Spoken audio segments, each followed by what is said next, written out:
بسم اللہ الرحمن الرحیم۔ ایک صاحب نے پوچھا کہ جس کے پاس نہ سونا ہو اور نہ ہی چاندی تو کیا وہ زکوٰۃ لے سکتا ہے؟ یہ ان کا سوال تھا۔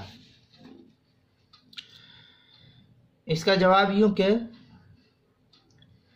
اللہ تعالیٰ نے زکوٰۃ کی ملکیت کے لیے سونا اور چاندی کا موجود ہونا ہی یہ شرط نہیں قرار دیا ہے، بلکہ ایک نصاب اللہ تعالیٰ نے متعین کیا ہے۔ اب اس نصاب کے تحت چاہے اس کے پاس سونا ہو یا روپیہ پیسہ ہو یا اور بھی کچھ ہو، تب زکوٰۃ واجب ہوگی۔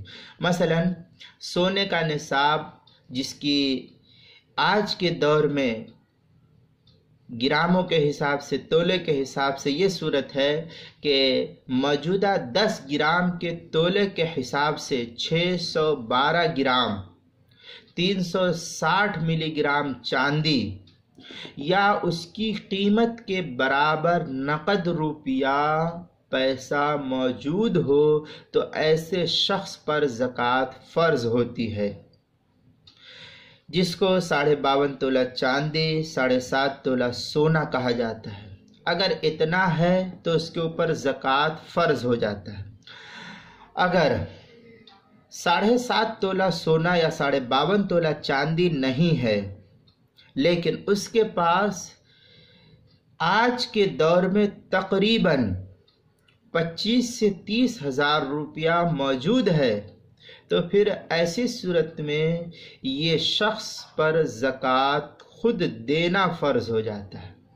لہذا اگر سونا چاندی نہیں ہے لیکن 25 سے 30 ہزار روپیہ موجود ہے تو اس کے اوپر خود زکوٰۃ دینا فرض ہے، وہ زکوٰۃ نہیں لے سکتا۔ اب مذکورہ بالا صورت میں جو صاحب نے یہ پوچھا ہے کہ اس کے پاس سونا چاندی نہیں ہے، اگر اس کے پاس سونا چاندی نہیں ہے لیکن جو صورت ابھی بتلائی ہے اتنا اس کے پاس روپیہ پیسہ موجود ہے، 25 سے 30 ہزار روپیہ موجود ہے، تو پھر ایسا شخص زکوٰۃ کا مستحق نہیں ہو سکتا ہے، وہ زکوٰۃ نہیں لے گا، اس کے لیے زکوٰۃ لینا جائز نہیں ہے۔ اس کے علاوہ اور بھی کوئی صورت اگر ہو تو پھر جس صاحب نے سوال کیا ہے وہ جیسا سوال کریں گے اسی کے مطابق جواب دیا جائے گا۔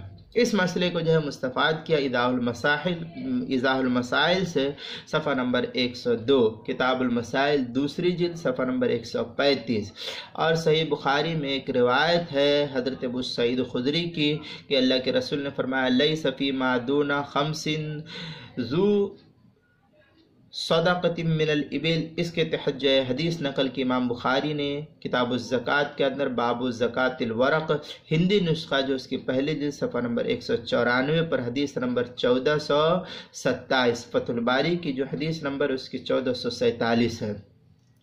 اسی طریقے سے مسلم شریف کے اندر جو ہندی نسخہ ہے اس کے پہلی جلد صفحہ نمبر 315، بیت الافکار کا جو چھپا ہوا ہے اس کی حدیث نمبر 969 ہے، اور الموسوعۃ الفقہیہ 23ویں جلد صفحہ نمبر 264 پر ہے۔ لہذا ان مذکورہ عبارت سے معلوم ہوا کہ اس طریقے سے یہ نصاب کا حکم ہے۔